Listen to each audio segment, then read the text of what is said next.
In 2010, FIFA announced that Qatar would host the 2022 World Cup. In its bid, the country promised to make it a carbon-neutral tournament.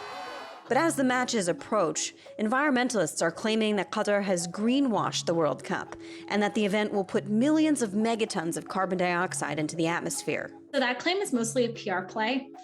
Essentially, there is no way that a mega event of that size can be carbon neutral. FIFA can do better and should do better. And my focus would be on encouraging them to do that for the next World Cup. The UN defines carbon neutrality, or achieving net zero carbon emissions, as balancing a measured amount of carbon released with an equal amount offset.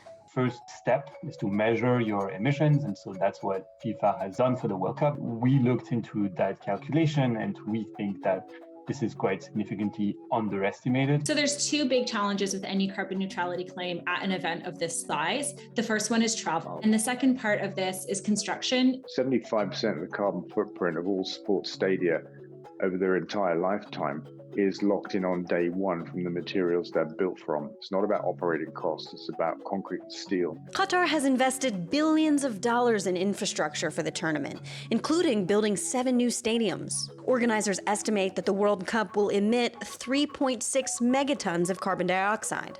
The construction of the stadium is the most problematic element because it's the element that we think was most massively underestimated.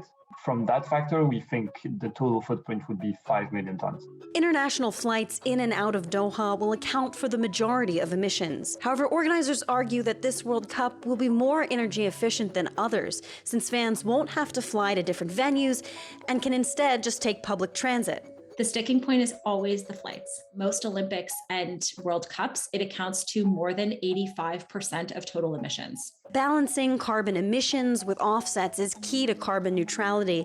So far, Qatar has purchased less than 350,000 carbon offset credits of the 3.6 million needed in their estimation. The Supreme Committee says that it has already secured a minimum of 1.5 million credits from the Global Carbon Council and that further details will be forthcoming. So far, greenwashing issues are not keeping fans from rooting for their teams on the pitch.